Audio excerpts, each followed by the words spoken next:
lot of liberty to touch upon various topics. But the way we approach the future of Pakistan can be from either an economic perspective, political perspective, or social perspective. What I'll try to do is, instead of talking about the future of Pakistan, which should be a prosperous and progressive in an ideal world, I think we need to talk about a self-reliant Pakistan. Unless we achieve self-reliance, we will not be able to achieve our eventual destination, which is a progressive and prosperous Pakistan. Now, in order to achieve a self-reliant Pakistan, I think there's a long list of actionable items that we all need to indulge in. But we need to start the journey somewhere.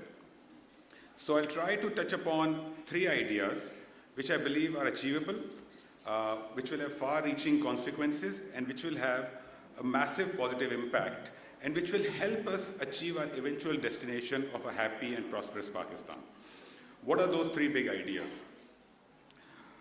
Firstly, I think we need to focus and think about alignment between our political system and our economic system. Now, at the time of our independence, the world was still struggling with different political and economic models, and our political and economic models have been mapped out between the decades of 50s till 70s. Since then, a lot of countries around the world have aligned their political and economic model. अगर हम globally देखें, तो there are broadly 2 models which are being followed by successful countries. One model is followed by countries which either have a single party system like China, or countries which have centralized decision making like the Middle East. इन मुल्कों के अंदर government का footprint बहुत ज़्यादा है businesses में. In China and Middle East, we see governments owning and managing businesses, and they're doing it very successfully. Now, the reason they're able to do this is they have consistency of decision making, which they achieve through continuity of leadership. The second model globally is a multi-party democratic system, which Pakistan has.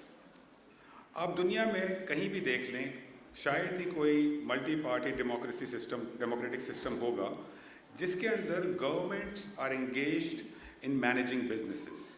आप पूरे West को देख लें, governments do not manage businesses, and that's a very conscious decision, because in a multi-party democracy, different parties come and lead every few years. When new people come, they have a natural tendency for preferential appointment, for using state assets for their personal advantage, and that's how the accountability system breaks. So in a multi-party democracy, it is very, very difficult to achieve successes in businesses if the government is managing them. So Pakistan के अंदर we have a multi-party democracy, which is the Western model, but हमारा जो economic model है is still confused. There are some businesses which are owned by the private sector, and a lot of large businesses are still in the government hands. So if we want to achieve higher labor productivity and efficient economic system, and if we want to ensure that the government officials are focused on policy making and not on managing businesses, we will have to come out of businesses. The government will have to reduce its footprint in the business, whether they are profitable or loss making. हम जब privatisation की बात करते हैं तो पहला unit हमारे जहन में आता है PIA, फिर आता है steel mill.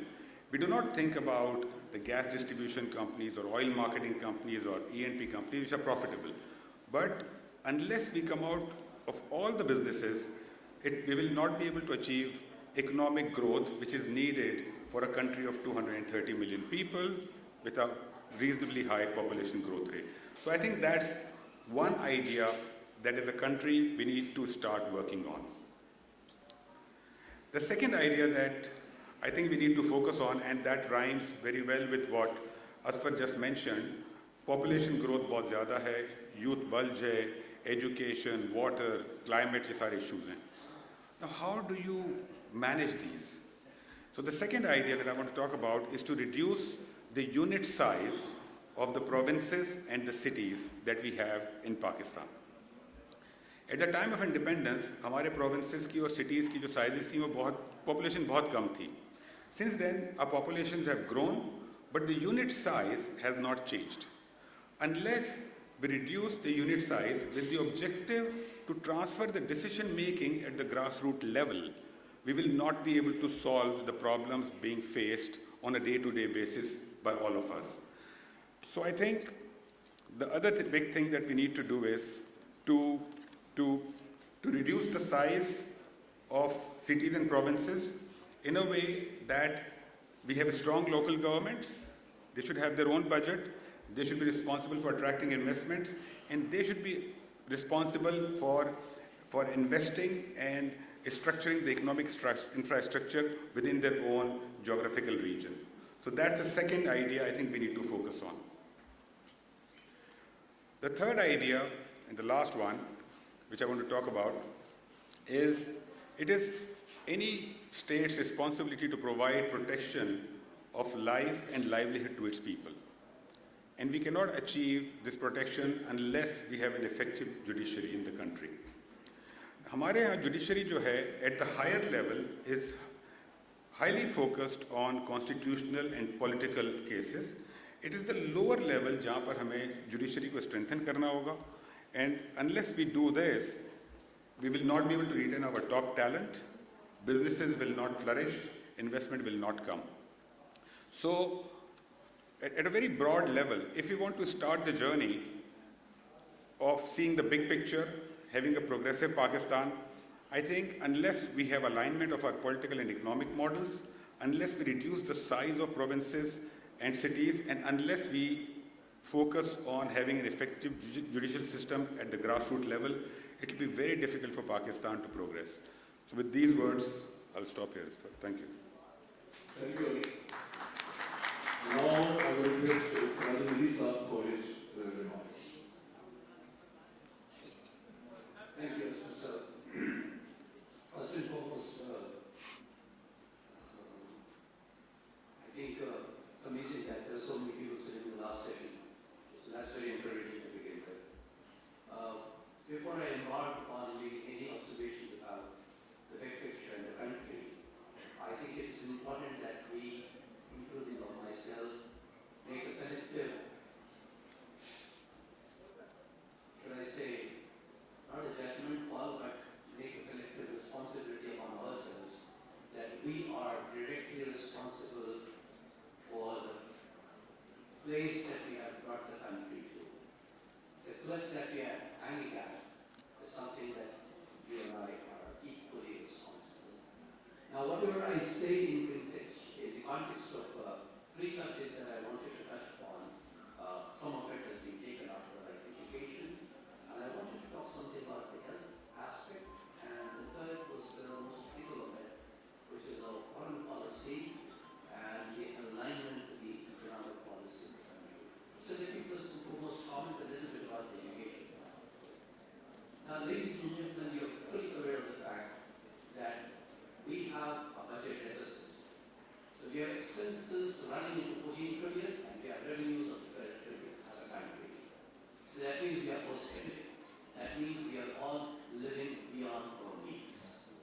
Essentially, therefore, where are we spending this money? A major chunk of the 14 trillion goes towards your debt servicing. Then the other major taker of your expense item is the defense. And if you were to look at education, put this way, it is a shockingly low, dismal, single-digit allocation. That's the importance we have placed on education. I want you to please join me in collectively visualizing, sitting here in the year of the Lord. I think everything that has been talked about is all relevant. Education, vocational training. आपको जो सवाल था, हम तो caretaker government में है तो 5-6 माह हुए हैं, लेकिन just to touch upon what you raised the point कि 2% जो है education का बजट वो फेडरल गवर्नमेंट का होता है, but because education is a provincial subject, तो if you add the budget allocation of provinces तो वो ज़्यादा होगा.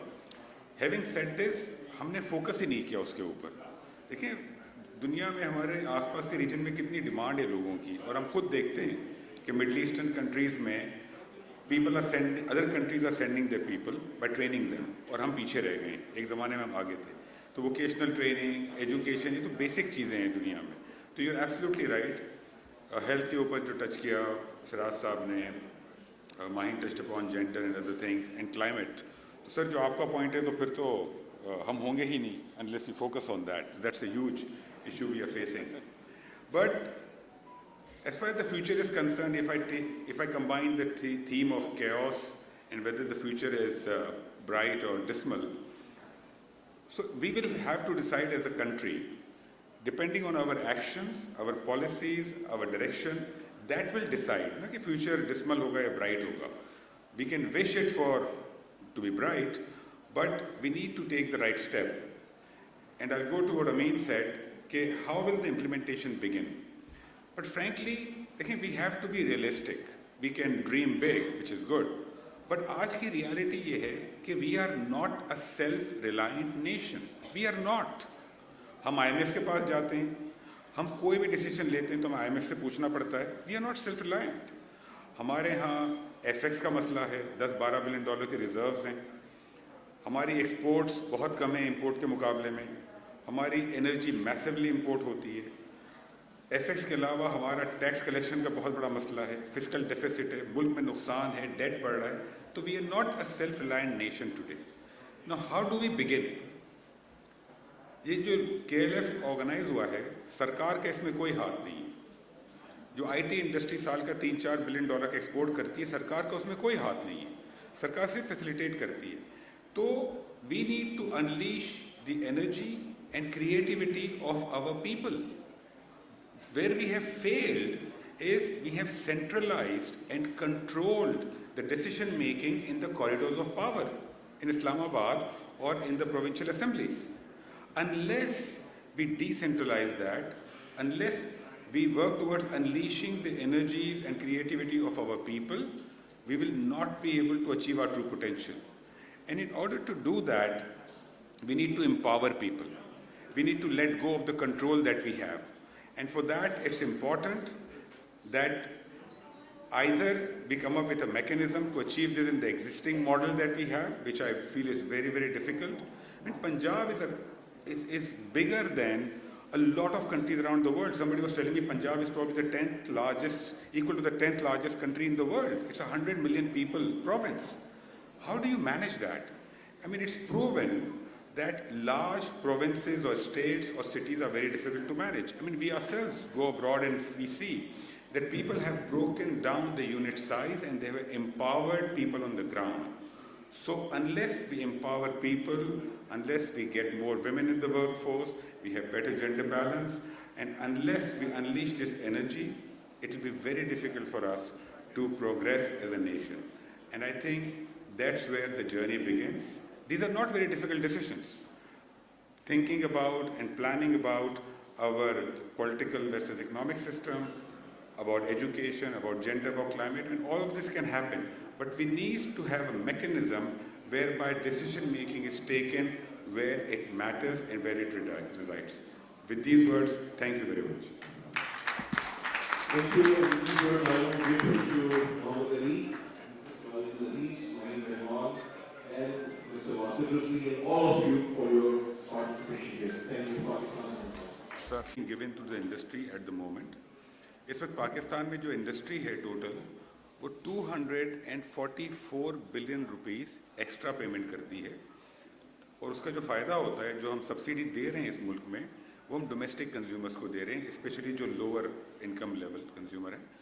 टोटल पाकिस्तान में 592 बिलियन की सब्सिडी दी जाती है डोमेस्टिक कंज्यूमर को. तो ये गलत इंप्रेशन है पहली बात. दूसरी बात जो मसाइल हैं वो ये हैं कि बिजली बहुत महंगी है, गैस बहुत महंगी है. बिजली में ख़ास तौर पे दो बड़े इश्यूज़ हैं. हमने जो माजी में पिछले 15-20 साल में जो पॉलिसी जो कॉन्ट्रैक्टिंग की है वो गलत की है. सेकेंडली ये कॉन्ट्रैक्ट हुए थे जब रुपी डॉलर पैरिटी 60 रुपये का डॉलर था, 80 रुपये का था, 100 रुपये का था. अब आज अगर 300 रुपये का डॉलर है तो ज़ाहिरी बात है कि बिजली 3-4 गुना हो जाएगी. तो हमने ये चीज़ें सोची नहीं थी माजी में, ये गलतियाँ वहाँ पर हुई. तो इन मसाइल को असल में होता ही है कि हम बिजली और गैस के रेट को रोकने की कोशिश करते हैं.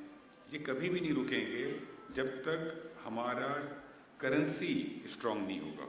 अगर कल को डॉलर और बढ़ गया तो बिजली और बढ़ जाएगी, सीधी सी बात है। तो हमें अपनी करेंसी को स्ट्रेंथन करना होगा और वो होगी through economic reforms and through exports. So that's the solution. I mean, very quickly, because you mentioned about, and others may want to contribute, implementation. Absolutely right. I mean, problem, solution पता है, but implementation के लिए we have to begin somewhere. देखिए, एक जो ये theory है कि institutions strong हो जाएंगे तो चीज़ें सही हो जाएंगी। Institutions कैसे strong होंगे? Where do you start? Institution strong करने के लिए आपको अच्छे लोग चाहिए, अच्छे systems चाहिए। उन लोगों की appointment करती है सरकार। उस सरकार में एक मिनिस्टर होता है, कुछ सरकारी अफसर होते हैं, वो अपने जानने वाले लगा देते हैं, एक नेचुरल टेंडेंसी। तो ये बिगिनिंग जहाँ करनी होगी आपको इम्प्लीमेंटेशन की, हमें अब आई बिलीव कि हमें अपने इकोनॉमिक सिस्टम को सही करना पड़ेगा। देखिए, दुनिया में कहीं भी इंस्टीट्यूशंस पहले सही नहीं हुए। पहले प्रॉस्पेरिटी आई, जब प्रॉस्पेरिटी आई एजुकेशन सही हुई, हेल्थ सही हुई, क्लाइमेट सही हुआ, लोग सही हुए और इंस्टीट्यूशन सही हुए। इकोनॉमिक ग्रोथ जो आएगी वो उस वक्त तक नहीं आ सकती है। And I agree with you and Siraj sahab कि गवर्नेंस सही करनी है, लेकिन गवर्नेंस आप कैसे सही करेंगे? गवर्नेंस उस वक्त सही होगी जब सरकार सही होगी। So it's a chicken and egg problem. So it's not government's business to be in the business at all. When we take out government from the businesses, then private sector will be able to thrive. Then there will be wealth creation. There will be more taxes. There will be more money in the country to meet your expenses. So we have to begin somewhere, and that's where the implementation point comes. And that's what I believe that we need to answer, which is not a very difficult thing to answer. Our political and economic system have to be aligned. Government has to, अगर ministry में जो लोग बैठे हैं वो सुबह से शाम तक उनको फिक्र है कि जी कौन सी कंपनी में कौन से डायरेक्टर लगाएं, सीईओ कौन होगा, इंटरव्यूज़ चल रहे हैं, मुझे इस बोर्ड पे बैठना है, उस बोर्ड पे बैठना है, तो आप मुझे बताएं पॉलिसी कब बनेगी? हमारी सरकार को बिजनेस से आप निकालेंगे, then they will focus on policy, on water, on education, on health. So I think that's the starting point towards implementation.